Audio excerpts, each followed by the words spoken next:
Hi everyone, I'm Mike. This is the Sunday Art Show, and this week we are on the final episode of the Animal Alphabet Challenge. So this is episode Z, and I'm going to be creating a painting of a zebrafish. So big thank you to the unknown life form who suggested this as one of the possibilities for episode Z. Much appreciated. I'm going to be using the standard Animal Alphabet Challenge techniques, and they are A4 mixed media paper, Sharpie marker pen for the drawing, no pencil preparation lines at all, and then vibrant and quick watercolour washes and line work to finish the painting off. So the idea is to test myself, see what I can do with the Sharpie pen, which we normally think of, or I used to think of, as something which can put down a single line, and that's more or less all you can do. Puts me under a bit of pressure. I've got to create the sketch without any guidelines or any kind of warm-up. It's a permanent line you put down, so you've got to kind of just be a little bit careful, be as efficient as possible. And that's what I'm doing here. So I'm starting out using my reference photo from Pixabay, because the other big thing with the Animal Alphabet Challenge was I paint a lot of cows, a lot of sheep, horses, animals that are in my natural environment, if you like, which is Devon in the southwest of England. But of course there's a massive range of animal life in the larger world, and Pixabay provides me with royalty-free photos, reference photos that I can use. So I'm not trying to replicate these photos at all. I'm simply using them as inspiration. So what I've begun to do here on the paper is just outline the head of the fish. Here's the reference photo from Pixabay that I'm using. And I think this is also the first fish of the challenge. Pretty sure that's correct. So I started out the challenge by just doing the Sharpie sketches. That was the original intention. And so I think I got all the way through to the letter P. I'll put some of the images up on the screen throughout this video. I was just doing the Sharpie sketches. Sometimes I do 2 sketches for a particular letter, but most of the time it was just a single animal. But then I think I got to R for raccoon, and I just started doing the watercolour. And I really liked it, the way it worked with the Sharpie. It worked surprisingly well. And so I just kind of continued with that for the rest of the alphabet. But believe me, there have definitely been times when, 26 episodes for this challenge, it kind of seemed like quite a lot. Even though they're kind of quick drawings and they're quick paintings, I still want to produce something of a reasonable standard. So, there's a little bit of pressure there, just a little bit of time pressure to do it quickly. And that's one of the great things I've learned about using the Sharpie is, you've got to be really quite focused to make sure you don't make a terrible mistake, basically. All of a sudden, if you get the head too big, there's not really of an animal too big, there's not really an easy way to recover that situation, when just using a Sharpie marker pen. So what I'm doing in this current drawing and what I've learned over these episodes is just try and be efficient, do as little as possible. And the other thing I've decided, which is really helpful, is if you look at the line you're going to draw, and I've mentioned this a couple of times I think in previous episodes, you look carefully at what you're going to do, and then you make a decision, and then you just do your line fast. And that seems to keep life in the drawing, even though I'm being super careful with the lines I put down. The other cool thing I've learned is that you can get a huge variety of textural marks with the Sharpie marker pen. So obviously, we can put down a solid line, but you can do dots and hash marks, cross-hatching. You can even get a kind of scratchy dry brush effect if you kind of angle the nib of the pen, well over to the side when it touches the paper. That's a lot easier to do if the marker's running a little dry anyway, but nevertheless, surprisingly expressive. Now that said, when it comes to tone, it still is fundamentally you're just putting down black ink. So you don't have the range of tonal values at your disposal that you would normally. So that's been kind of an interesting process for me as well, because it's forced me to kind of look at my subject and make almost like a digital decision. Is this white or is this black? Is this a dark area or a light area? So that's kind of brought out a new style in my drawing, which I've really enjoyed. But here I'm putting on the stripes of the zebrafish, and in the reference, they're nowhere near as dark as the black ink I'm using. So, and in fact, each stripe kind of changes in darkness as it moves along the body of the fish. So the ones up near the head are, in this particular photo at least, a little bit darker than those as we go towards the tail. So what I'm doing here is I'm deliberately not putting in a solid block of coloured in black ink. I'm kind of using some scratchy marks to help define the contours of the fish's body, and I'm changing the direction of those lines and leaving little gaps in the shaded sections, putting a few dots in here and there. So you can, get a real variety, a surprising variety of mark making with this simple everyday pen.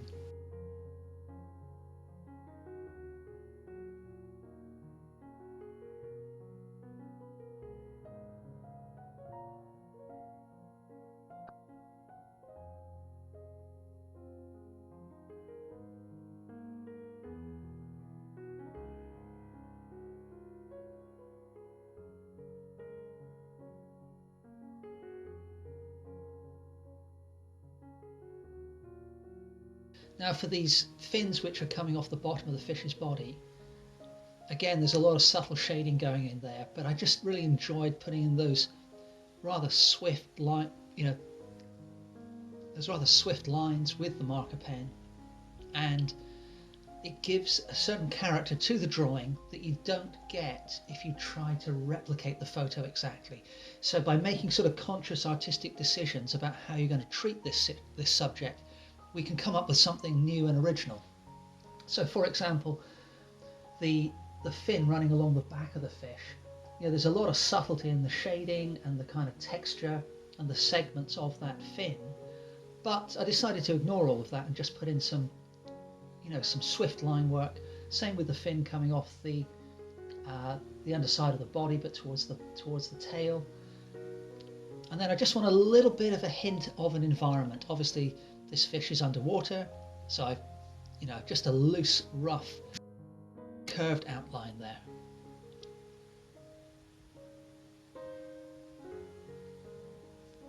And what I've been doing for the most part, there were a couple where I forgot to scan in the black and white drawing, unfortunately.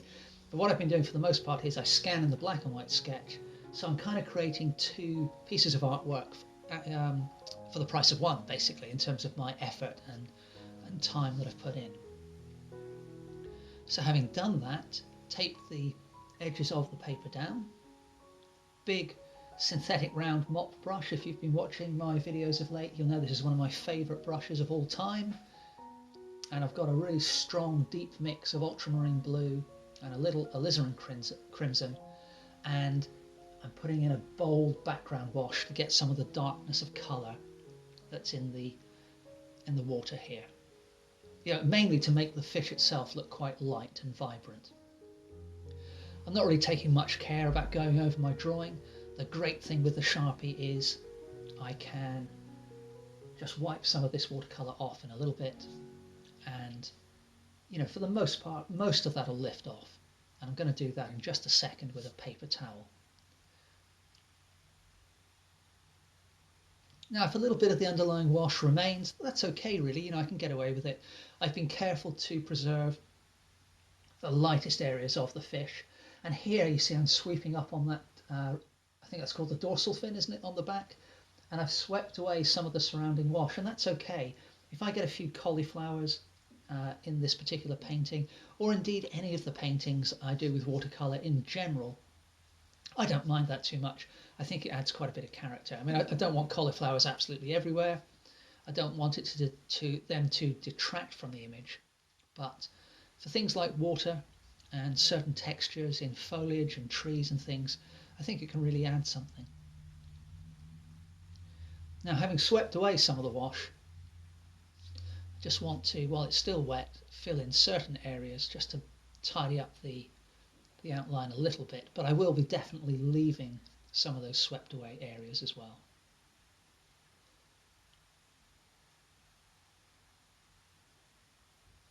Now, working completely flat like this with, haven't been careful to stretch the paper, you do get a little bit of pooling of the paint. So you've got to be a bit careful of that if that's not what you want. Normally if I was doing a conventional watercolor painting, a landscape or something, on a larger scale, I would normally tip the painting up at an angle. Just helps to control the washes a little better, I find.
Now for the kind of coral or rocks or plant life that we've got growing under the water here, I've mixed up a browny orange, so alizarin crimson, cadmium yellow, mostly cadmium yellow, and there's still a little bit of blue in there from the earlier wash. So it's kind of given me this nice orangey brown. I'm deliberately pooling the paint onto the paper here And then using just the tip of the brush, just a really gentle, clean, single sweep to indicate some kind of underwater reeds or plant life. Don't want to go too crazy with this, but it just gives the animal an environment to occupy rather than just a blank background. You can see already below the head of the fish some kind of drying marks are starting to form, and they're starting to mingle with that orange colour I've put down. And I've deliberately painted wet in wet, so I want that kind of automatic mixing of colours. And here what I'm doing, as you can see, is just dipping a piece of clean paper towel into the still wet pools of paint. And as I draw the paint off, that will automatically create various textures as well.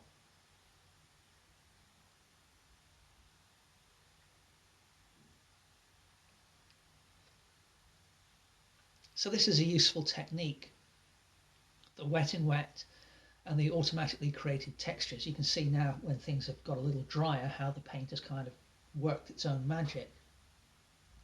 I could never have painted that consciously, that kind of crazy abstract pattern on the right hand side of the paper. And because it's as loose as it is, and because I'm going to work the fish up in more detail with a little more care, that's going to keep the viewer's focus on the fish. So by having those very loose areas in the background, it helps bring the key part of the painting into focus. Now, one of the themes which has been running through my work in general, but certainly with this animal alphabet challenge, is that the colours I use can be a little odd, shall we say. They're a little unrealistic, and that's part of the experimental process for this challenge.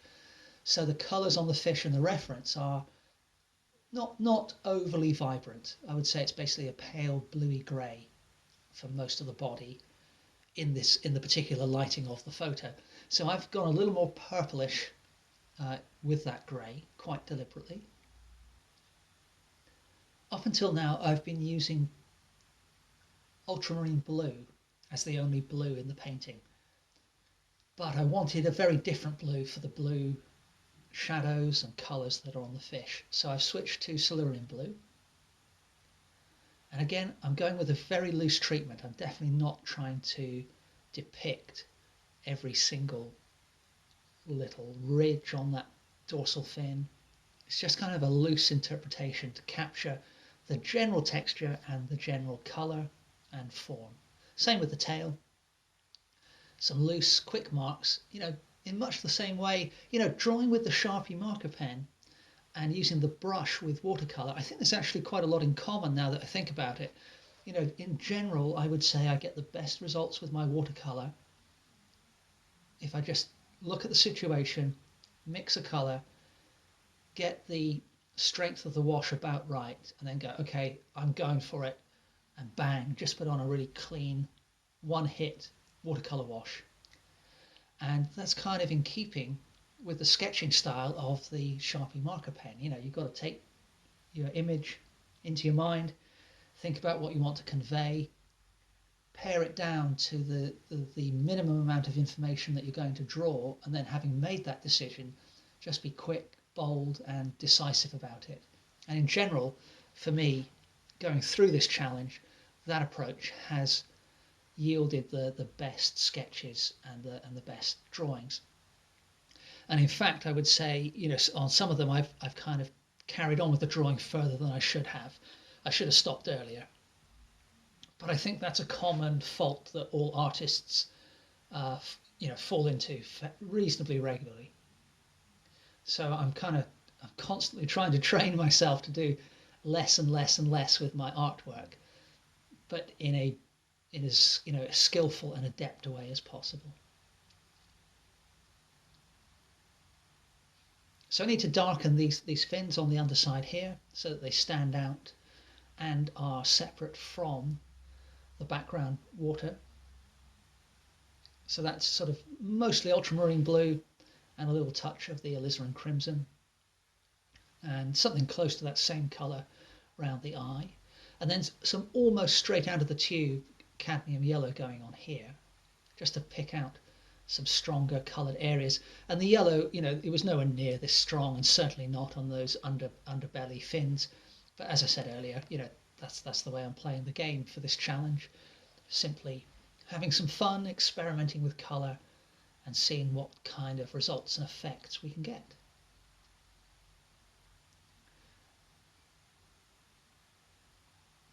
So a little bit of pure alizarin crimson going on with a rigger brush there. And then just a little more detail around the eye. And again, I'm doing these, the total length of this video is about 20 minutes. I've speeded it up a little bit at the end, but the whole process, drawing and painting, I don't think it took me more than half an hour. A little bit of dry brush with a flat synthetic here to put on some textural marks. So I've finally finished the Animal Alphabet Challenge. Hope you enjoyed this little video. I'll put the links to the full Animal Alphabet collection in the description below, so please feel free to check out the full collection. And please remember to like, comment and subscribe. And I hope to see you next Sunday for the next episode of the Sunday Art Show. Thanks very much for watching.